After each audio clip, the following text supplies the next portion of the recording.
This bill will be filed tomorrow. It's going to be an amendment to Senate Bill 231, which is a measure that's pending currently in the Senate. If you rewind the clock, many of you in this room understand the history of this issue the last couple of years. But the bill that will be filed tomorrow is based on what was a bipartisan report in the Senate that 8 members, 4 Democrats and 4 Republicans, back in 2013 and 2014 had hearings around the state and came up with a report that was published, a bipartisan report, on January 31st of 2014. That was made possible by a bipartisan resolution that was passed in the Senate on May the 14th, 2013. I point those two things out because this legislation, in addition to previous bills that have been filed in the Senate and other bills in the House, are a response or a result to the work that the Education Funding Advisory Committee put together in the Senate. I go back to that group because that group was a bipartisan group of members of the Illinois Senate that spent hours and hours of time across the state in an open and transparent setting, putting together ideas and concepts being led by a nonpartisan independent group from outside of Illinois in an effort to fix an unjust and unfair system. So we feel that this bill that's being filed tomorrow is a continuation of that effort. The legislation will provide for a more equitable system of funding using state resources as the driving factor, compared to what is the status quo today, which is based on a law that was passed and signed by Governor Edgar in 1997 that is still operating in its entirety today, nearly 20 years later. It includes many of the same things that we've proposed before. For example, getting rid of special deals that are in the school code today that drive a certain set of resources to a certain number of school districts. For example, the Chicago Block Grant. We are again proposing that we eliminate the Chicago Block Grant. Another thing that we're proposing in the new legislation, which is a provision that was included in Senate Bill 318, which was passed by the Senate this past summer, is pension parity for the Chicago Teacher Pension Fund. As we know, that fund is completely supported through the budget of the Chicago public school system, while the 865 or 66 other districts in the state rely on state resources to make those payments to the teacher retirement system. So that bill that was adopted or passed by the Senate last summer provides for pension parity for Chicago teachers. And so we are going to incorporate that provision of that bill into our new legislation. The other thing, which is at the root of what we've been proposing now for a very long time, which is something that every expert across the country has advised me as a member of the Senate and as a sponsor of this legislation to do, is to use state resources and drive those state resources, whether there's a lot available or whether we're under difficult budget times like we undoubtedly are today, drive those resources to high need, high poverty school districts. We don't do that today.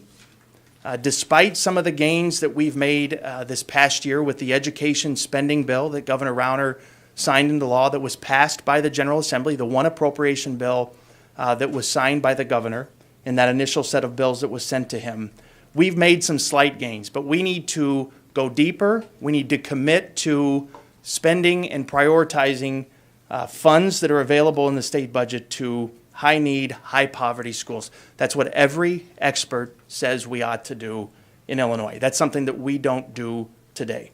So the bill, again, real quick, it's based on bills that we have introduced in the Senate, going back to Senate Bill 16 and Senate Bill 1. We've learned quite a bit along the way. We've received constructive criticism along the way.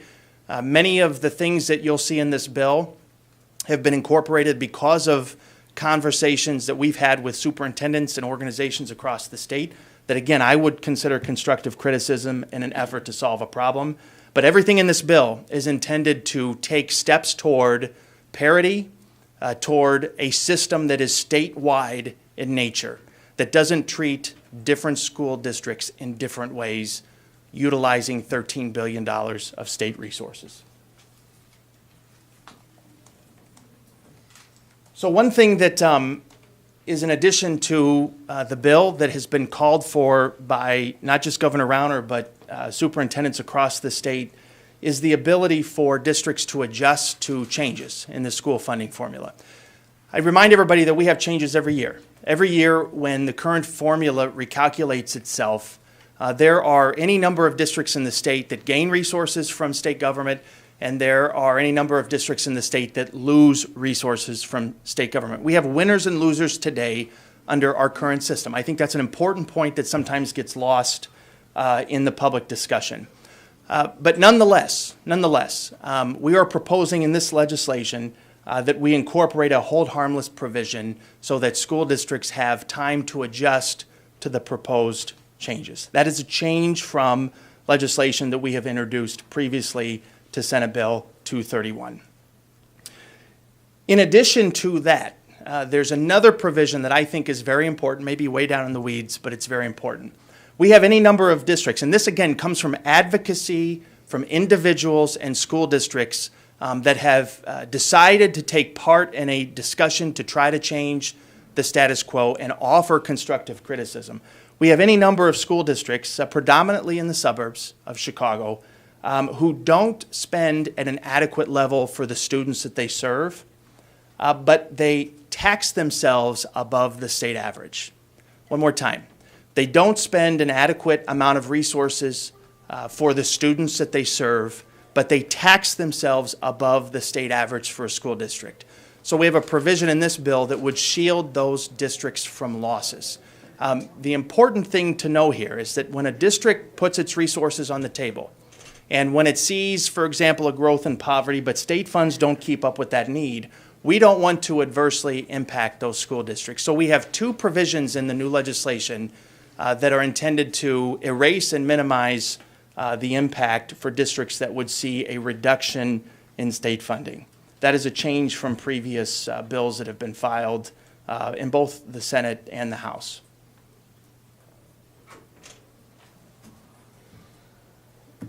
There have been calls for more study of the issue. That's one thing that I do reject. I don't reject too much when it comes to this issue. There's no monopoly in ideas, but I do reject the idea that this should be studied longer. I would point everybody to this wonderful piece of writing by a gentleman named Joshua Cahorn in the University of Pennsylvania Journal of Law and Social Change. This was published last July, and Josh sent me a copy of this for me to read.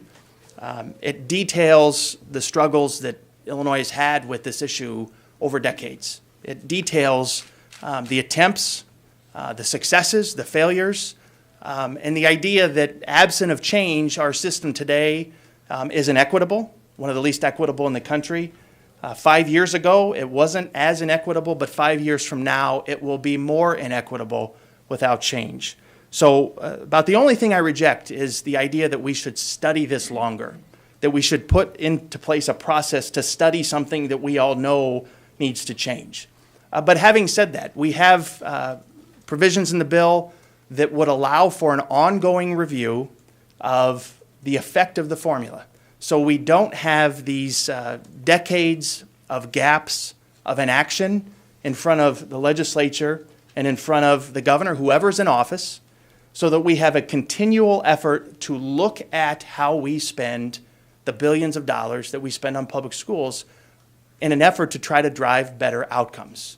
So we want this to be an ongoing conversation. This isn't something where we just change a formula and we rest on our laurels. We think we ought to continue to look at this as time goes on. A piece of that, by the way, is incorporating all pending legislation that's filed in the Senate today that the School Management Alliance and others have promoted under the Vision 2020 umbrella, dealing with an evidence-based model. We think that's a part of what should be a robust conversation about how we adequately fund schools in Illinois. Adequacy and equity are different topics. They call for different policy changes.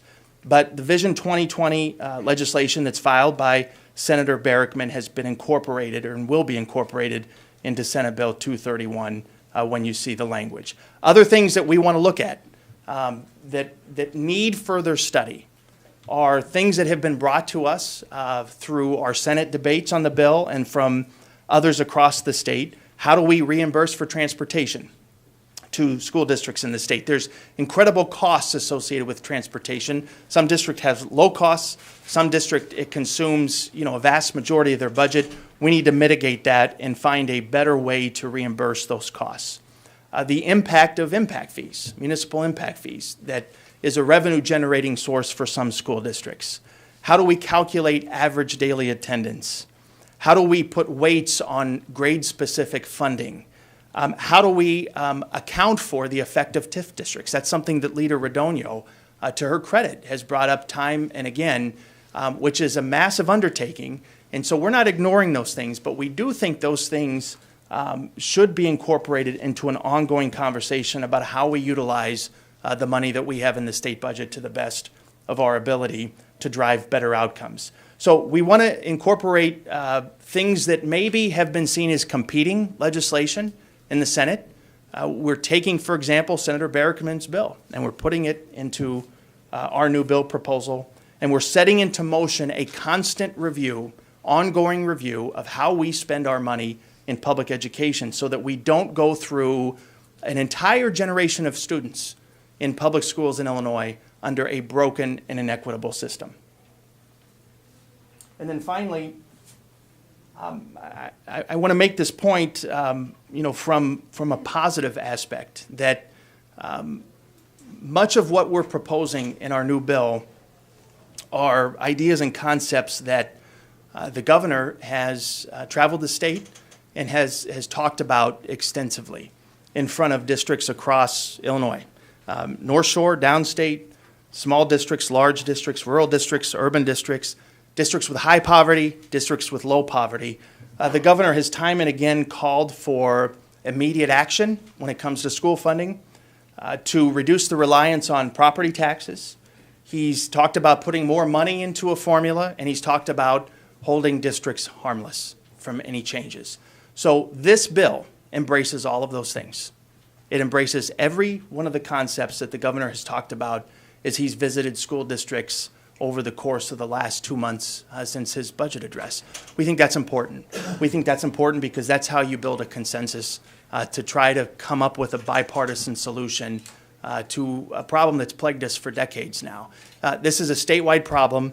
This calls for a statewide solution. We think Senate Bill 231 is the bill that can help achieve that solution.